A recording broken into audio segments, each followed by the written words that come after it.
Hey, welcome back to OT Asset Management Weekly. Today we are doing OT Security Elementary School because we are checking out a foundational term that you cannot miss in the OT security space, and that term is criticality. So everybody is talking about critical this, critical that, and it's one of the interesting terms, just like risk, where it everybody thinks, well, I know what that means. I know what risk is. I know what criticality is. When in reality, it's actually not so easy to define and to get a really clear idea what you are talking about. And this is what we want to change today. So the first occurrence that you would probably see when you recognize the term criticality is in the context of vulnerabilities, because there is a rating provided by MITRE for every known vulnerability. MITRE does their assessment and tells you if it's critical or has a high severity or medium severity. And then certainly it is assumed, well, critical, that's the real bad stuff that you should definitely take care of. And unfortunately for OT environments, this is a bit misleading for basically two reasons. First of all, the criticality rating for a CVE it comes from the IT space, and it doesn't really work very well for OT environments. So therefore, you should take that with a grain of salt. And second, the other problem that you have with the criticality severity rating for OT is that this rating was changed back in 2016. So this is when the critical rating for severity was introduced for the first time. And that leads to a bizarre situation. There are many very, very nasty vulnerabilities that will affect you in your OT environment, but they are not rated as critical because that rating didn't exist in those years. And one characteristic of OT vulnerabilities or OT environments is that you will drag those very old vulnerabilities with you because you don't update your system. So therefore, you are faced with pretty old vulnerabilities. Let's take a quick look how that looks like in real life. So what you see here is the vulnerability workspace in OTbase. And it just tells you about all the known vulnerabilities, all the CVEs that affect your installed base. So in our case, our sample database of OT systems. And it is sorted by default by the priority, which basically is the same as severity. The difference simply is you can overwrite that severity rating. So if you have a different opinion than MITRE, you can express that here. But by default, the priority field is filled with a severity rating. So here it starts with all those critical CVEs. And I want to show you something very interesting. So if I would say, so now we're talking about the base score. The base score is a more granular expression of the badness of the CVE. And it's basically the foundation for the severity rating, because there are those cutoff values where the criterion is then fulfilled that a CVE should be considered critical. And now, so base score goes from 0 to 10, where 10 is the worst, and this is also reflected in the color coding here. So you see this lighter one here, it only has 8.1, whereas the others are deep in the 9s. So let's filter for vulnerabilities with a base score of 10. That's the worst of the worst. And now check this leftmost column again. And guess what, Look at all those vulnerabilities with a high severity rating, and they have a base score of 10, the worst of the worst. And if you pay close attention to the CVE IDs, you will see those are from 2015 as an example. Remember what I told you earlier, in 2015, the criticality assessment didn't exist, that category didn't exist. And there is this very strong likelihood that you will be plagued by those older vulnerabilities. So that means my practical tip for you is, when you think about criticality in the context of vulnerabilities, forget the severity rating and focus on the CVSS base score, where you can probably define your own cutoff values, where you would say, well, and everything higher than 7, that is what I use as a filter, because I cannot address all those vulnerabilities. And that basically brings us to a foundational observation in OT security. You know, why are we talking about criticality in the first place? Because we will never be able to arrive at a completely cybersecure OT environment, simply for cost reasons. It would be too costly to fix all those vulnerabilities and to arrive at perfect protection, so that you wouldn't need to worry about cyber attacks, malware, etc. anymore. Technically, that would be possible, but from an economical perspective, it's impossible, because the sad reality is, buckle up, in OT security, you will never have enough budget. You have a tiny, meager budget, and you are supposed to use that budget to really make a difference when it comes to your OT security posture. That is very difficult. That is the foundational challenge for OT security. You always have to work with an insufficient budget. And criticality is one way to arrive at efficiency in your OT security endeavors, because the idea is, well, let's focus on something that's important or more important than other stuff. And that brings us to the probably you could say to the layman's understanding of criticality. This is really important. So if you would go down to the root meaning of the term critical, you would arrive at the ancient Greek. And in ancient Greek, so where the term comes from, kritis, it basically means a tipping point where a decision is reached.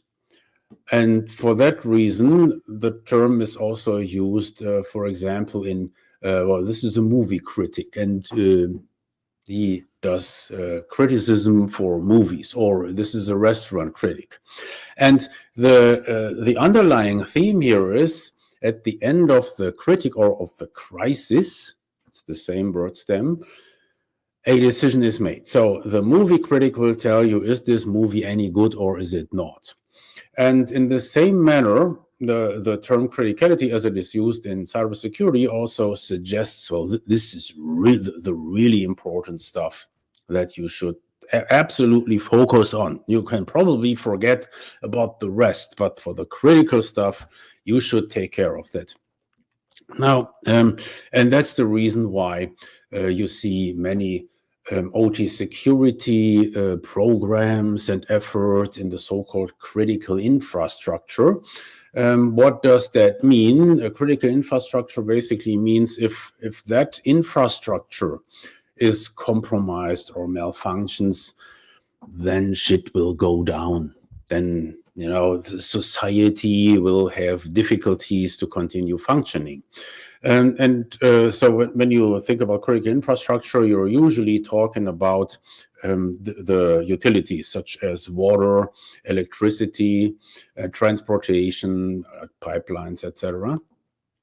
And those sectors have certainly been a focus of OT security efforts, but it doesn't stop there, because there is a tendency to expand this idea and basically make everything critical. So just as an example, our good folks at Dragos, you know, they are talking about your critical infrastructure that you should defend. And I wouldn't, so from a purely technical perspective, I was, no, I'm not operating critical infrastructure. No, I have my cookie factory running here, and it might be a pretty big cookie factory.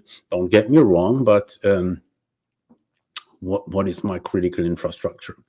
So this brings us to another phenomenon. The term is abused in marketing to create drama and to give you the idea, no, this is something that you must take care of.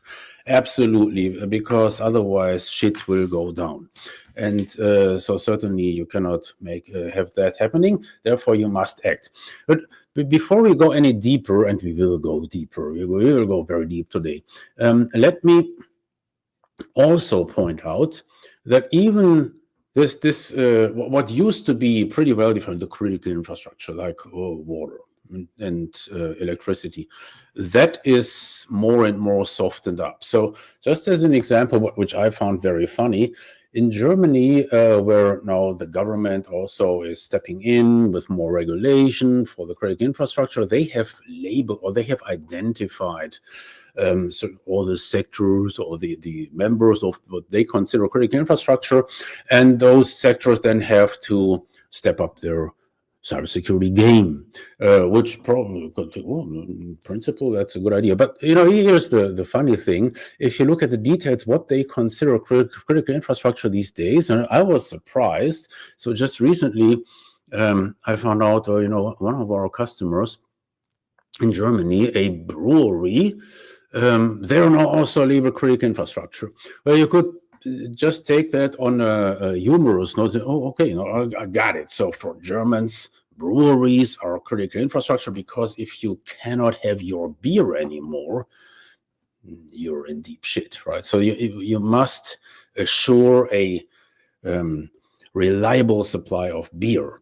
And just to put it in perspective, and here you're not talking about companies such as Anheuser-Busch, so where you could, it's really nutrition, etc., or it's about keeping you hydrated. No, it's a very small operation compared to Anheuser-Busch.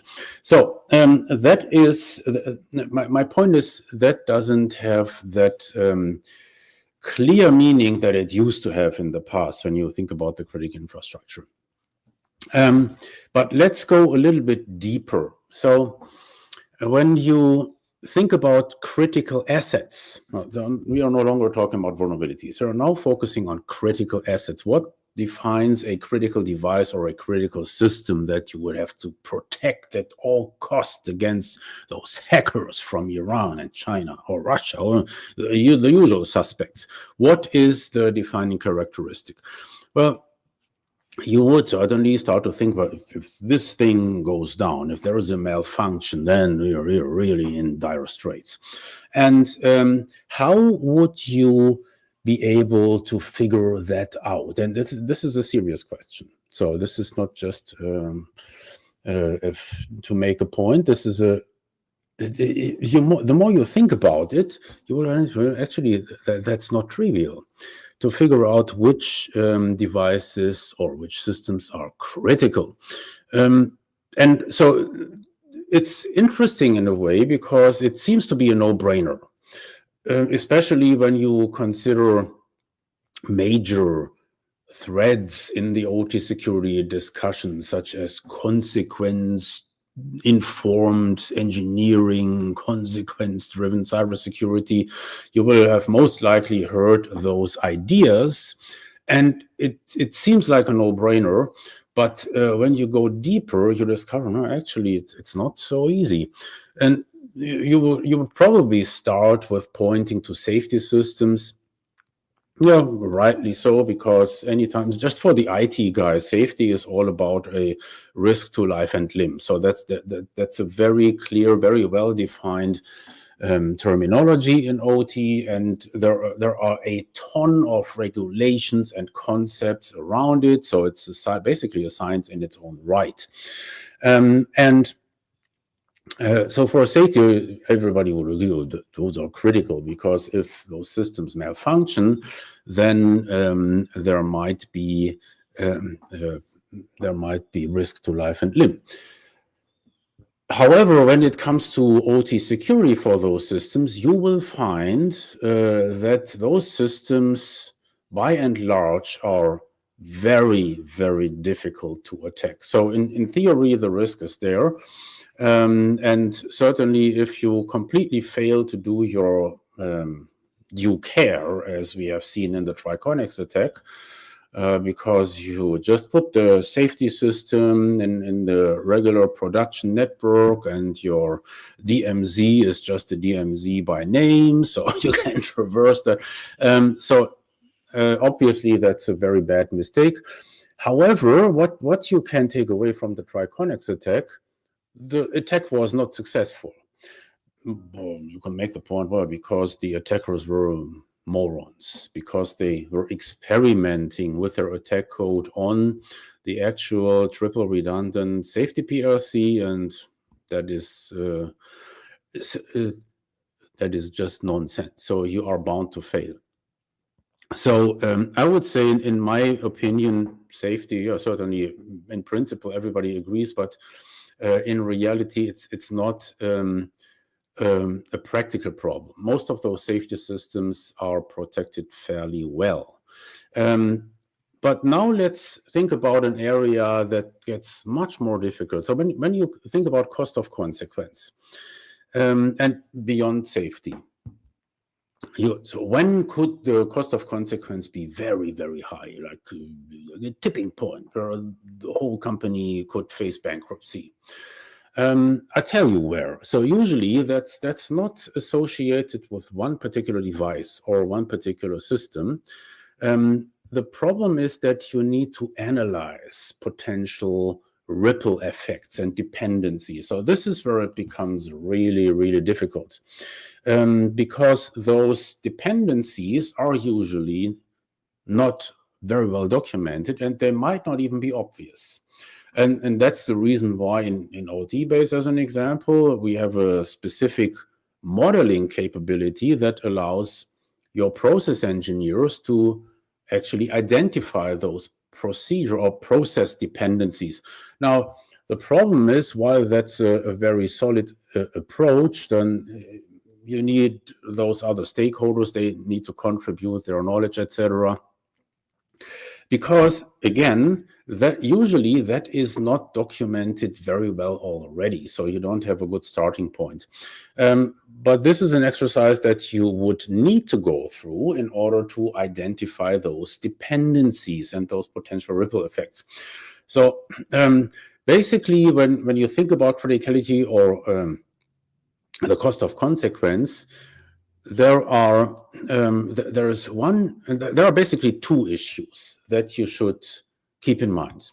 The first issue is scalability, and that means, could a potential attack be scalable? Let me give you a very simple example. When you are in the oil and gas industry, and you would say, what is critical? And look, what about our oil wells?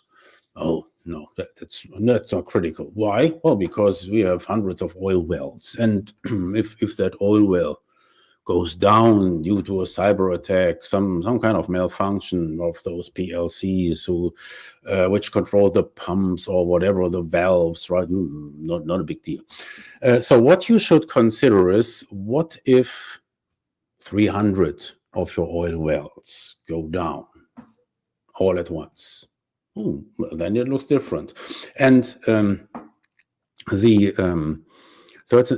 the idea here is that you should analyze for the potential that a disruption, a cyber attack, would affect more than one of these oil wells, of these targets. And that is probably a little bit counterintuitive. I hope that you get the idea, I didn't think about that, because you hear so often about those targeted, the hackers target, they target the this and that industry, right? They target the critical infrastructure. But in reality, we have seen very, very few really targeted attacks. So best example would certainly be Stuxnet, because in that case, the attackers even made very sure that the attack can only execute at their designated target. And even if you were affected with Stuxnet somewhere else, in Iran, in Germany, in the United States, the attack sequences didn't execute. Okay, so but that's the rare outlier. What you should be more concerned about is a widespread attack that affects multiple similar systems at once. And then you have this scalability that results in a dramatically more increased cost of consequence. So that's one thing to keep in mind. Always think about scalability. And certainly, what would you then also want to analyze? That is your potential protection when it comes to network security, because that's usually the enabler for the attacker. If you have shitty network security, then the attack can spread. So one at the same attack sequence can then spread and affect, I don't know, hundreds, thousands of systems simultaneously. And that is something that you have to keep in mind. The other factor when you want to figure out, well, what could result in a fairly big cost of consequence, that is the duration of the consequence. What do I mean by that? So let's go back to critical infrastructure. When we were working in consulting back, well, a long time ago, and when we had to deal with the electric grid, etc., one thing we focused on heavily was the protection of transformers. So we're not talking about those small things, the rather large transformers. So why? Because if such a transformer is destroyed, then you're talking about months of outage, because those big ass transformers, the operator or the asset owners doesn't have spares for that. They need to be ordered. And as it happened, your government, well, they do have some spares, but I don't know, maybe 10 or so. Right? So they don't have a big volume of those transformers. So that's another factor, the duration of the outage. And that, by the way, how would you cyber attack a transformer? Well, one angle would be you mess with the cooling system. Those big transformers are cooled by oil, and guess what? These cooling systems, they might be attached to a network so that the operators can always monitor the values on their SCADA screen, right? And that is something that you want to keep an eye on. So single out those components that were an extended outage would happen if destroyed or otherwise malfunctioning, and what that would mean for you. And this is not limited to these very big mechanical objects such as transformers. It can even be a SCADA system. Why is that the case? Well, if you happen to get cyber attack or otherwise, that system goes down, and you find yourself in a position where you say, oh, shit, those backups, where are the backups? Bob, where did you put the backups? You didn't do any backups? You never checked it? Okay, shit. So you don't want to be in that situation. That means the cost of consequence also is determined by your protective stance. It is determined by your disaster recovery maturity.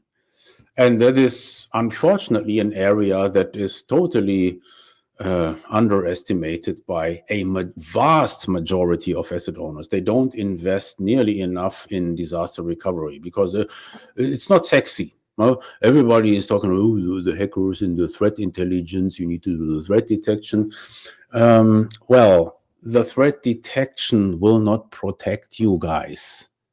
It might tell you the hackers might be onto you, but it doesn't protect you. And when your threat detection solution finally issues an alert that is not a false positive, it will most likely be already too late. So therefore, one of the takeaways that I would like you to get from this webcast is, you just check if your disaster recovery procedures are reasonable for the potential damage. And in many cases, it's really not that difficult to do. It requires discipline. But it's not like, oh no, it's so demanding. The technology that is required is so expensive. No, it's not that. It's just not sexy, and that's unfortunately why many asset owners fail to actually perform in that area.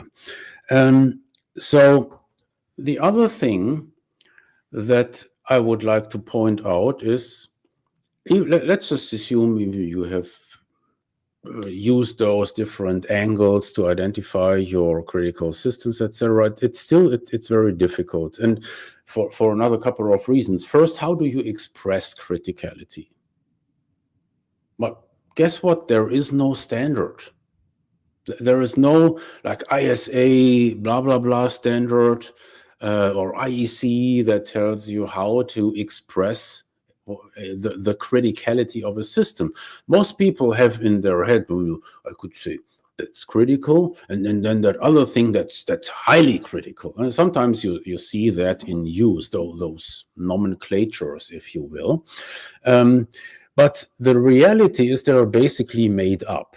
So it's more like an expression of gut feeling. There is no real scale where you could say, this is a little bit critical. Huh? And I wouldn't even know what that means. It's a tiny bit critical. And then the other, it's highly, highly critical. So I just, no matter if you have already introduced a nomenclature or not, I just want to point that out. It's not like you would be talking about inches or feet, right? It's very, very subjective. And that leads us to the next problem.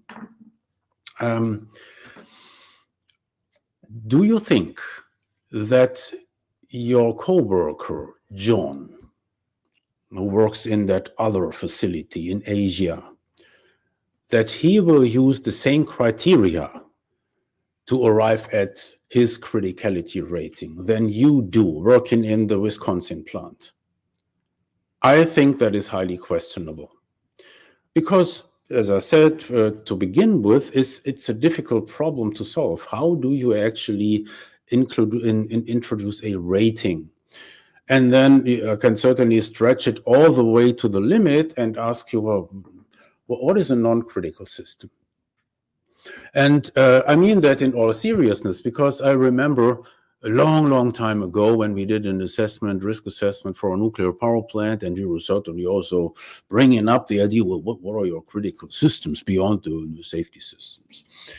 And a smart representative from the asset owner said, well, I'm not sure if we even have non-critical systems, because why would they be in the plant in the first place? Just talking about OT, okay? And that's a valid question, right? So why would they, if you would say, well, this is non-critical, just rip it out. Just throw it in the junk. And I think it's really interesting to think about that. So don't be quick to single out those critical systems unless you can also provide the rationale, why are those other systems non-critical, and shouldn't we just rip them out if they're non-critical?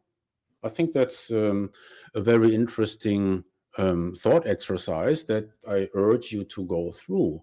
And I can guarantee you one thing, it's a worthwhile exercise, if only because you will get deep into the function of those OT systems. And that is basically what it's all about, and what makes OT so different from IT, and for some, including myself, also so interesting, right? Because you cannot tell the significance of a PLC just by looking at it. When you look at a big ass ESXi server, you say, "Ooh, that must be important, that system. It's probably running our SAP or whatnot, right?"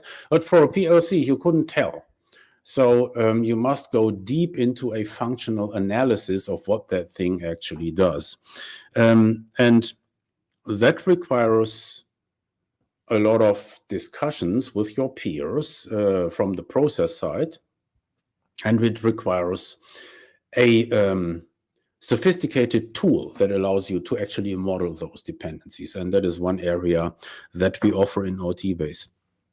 So that means, here is my bottom line. What I wanted to achieve with this webcast is to make you aware, well, there are some terms in OT security that seem to be very simple to understand intuitively, but that is actually not the case if you drill a little bit deeper. And criticality is one of those terms. It's an important term, but if you want to use it in any meaningful way, you have to do your homework. And I would say it's an interesting exercise, a rewarding exercise. And we will be happy to help you in that endeavor. So see you next time, next week. Bye-bye.